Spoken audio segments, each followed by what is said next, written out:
Welcome to the HRA podcast. On this episode, we chat with Belinda, a HRA supporter and an animal welfare advocate who shares her views on animal experimentation and her experiences as someone who has lived with cancer. Thanks for joining us today, Belinda. No problem. Just to start with, can you please introduce yourself in a couple of sentences? My name's Belinda. I recently turned 50. I've been vegan for about 12 years, vegetarian for about 20 years prior to that. I went through treatment for cancer last year, and I felt like that put me in a really good position to talk about the assumption that anybody with a serious illness would support all research into it, including animal experimentation, in order to find a cure for themselves. So before we get into more detail on what you've just spoken about, can I just ask, it sounds like you've been involved in animal welfare and advocacy for quite some time, having been a vegan and vegetarian for many years. What first motivated you to become an advocate for animals? I realised that it wasn't enough to just not be causing them harm myself. I need to try and stop others from harming them too. And was there a turning point or an experience that sort of inspired that moment or that realization? I think it was gradual. It was a culmination of a lot of things. I just sort of gradually became more aware of the things that are happening to animals, and through social media, I became more aware of the things that are being done to help them, like rescues and sanctuaries and that sort of thing. And then opportunities started presenting themselves for me to get involved. So I jumped at the chance. Can you tell us, how long have you been a HRA supporter and how did you first find out about us? My earliest recollection of HRA is from a stall at World Animal Day, which would have been about 12 years ago at Edgar's Mission. I had participated in a few events like marches and so forth, opposing animal experimentation many years before that, but I don't remember which organisations were involved. The first instance I remember of HRA is from World Animal Day. And so when it comes to animal welfare, there's a broad spectrum of different issues. Can you tell us why ending animal experimentation is a matter of importance to you? Well, ending all animal abuse is important to me, and animal experimentation is animal abuse. No animal, regardless of their species, their size, or their relationship to humans, should ever be confined and tortured, even if it were beneficial to humans, which it usually isn't anyway.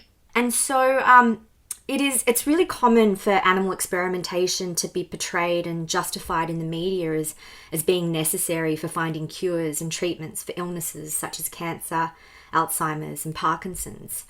As someone who has lived with cancer, can you please share your experiences and stance on this? There's a couple of aspects to this. One is that it's not valid scientific research. Testing on animals is not going to find a cure for diseases in humans because our bodies are different, our genetic makeup is different, diseases affect us differently, drugs affect us differently. Cancer's been cured in animals plenty of times. It doesn't translate to curing humans. So people are still suffering and dying from these illnesses because the wrong research is being done. The other aspect of it is the ethical side. I don't have the right to imprison and torture others, even if it were for my own benefit, and I don't have the right to have others do that on my behalf. My life is no more valuable than any others, including the animals who are locked in labs, being given diseases and then experimental treatments and then killed. Their lives matter just as much as mine does. I think it's a bit like the trolley dilemma of choosing to kill one or several. The only life I have the right to end is my own. I'm not so arrogant or selfish as to believe that thousands of animals should be tortured and killed just for the possibility of extending my life.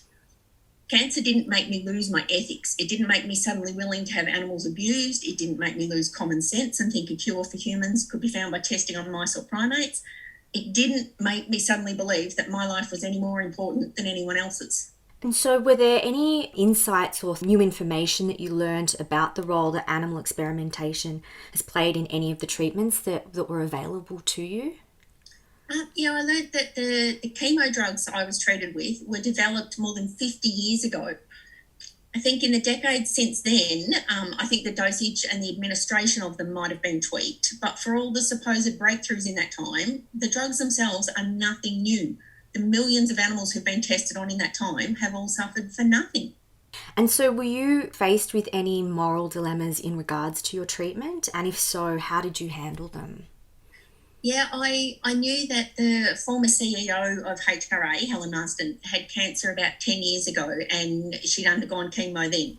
And I remembered that she'd written about it at the time. So I looked up her articles and I read her explanations. And ultimately, I decided that with all her knowledge of animal experimentation and her immense commitment to ending it, if she was comfortable with having that treatment, then I was too. And so, do you have any words of encouragement for anyone facing a similar predicament? I would encourage anyone to look into what clinical trials are being conducted that they might be able to take part in. I'm currently enrolled in a drug trial and looking into another trial as well. This is research that may or may not help me personally, but it will help other people in the future. And the more we can trial on willing humans, the better the chance of success and of eliminating the redundant use of animals. And so, what has inspired you to share your story with us? I felt like I was now in a good position to be able to counter that assumption that everyone would accept animal experiments if it was them that was unwell. I can now honestly say, unequivocally, no, I still don't support it. What hope do you have for the future in regard to animals used in education and research? I think that in the future, animal experimentation will be looked back on as both immoral and as a colossal waste of time and resources. We all know of people who've had serious illnesses who've resorted to alternative or experimental treatments because the conventional treatments haven't worked for them. People are willing, they're desperate to try these other options for themselves. So we should be helping them to do that. We should be putting the funding and the time into computational modelling, chips, synthetics, etc., and clinical trials with human patients who volunteer for it. Is there anything else that you'd like to share with us that hasn't been covered in these questions?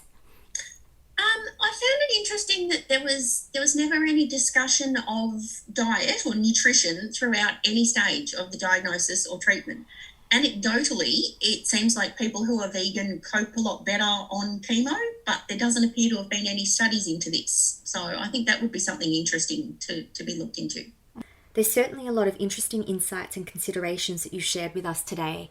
We appreciate you taking the time to talk about such a personal subject matter. We wish you all the best with your health and future endeavours. Thanks, Belinda. No problem. Thanks for giving me the opportunity to share my thoughts.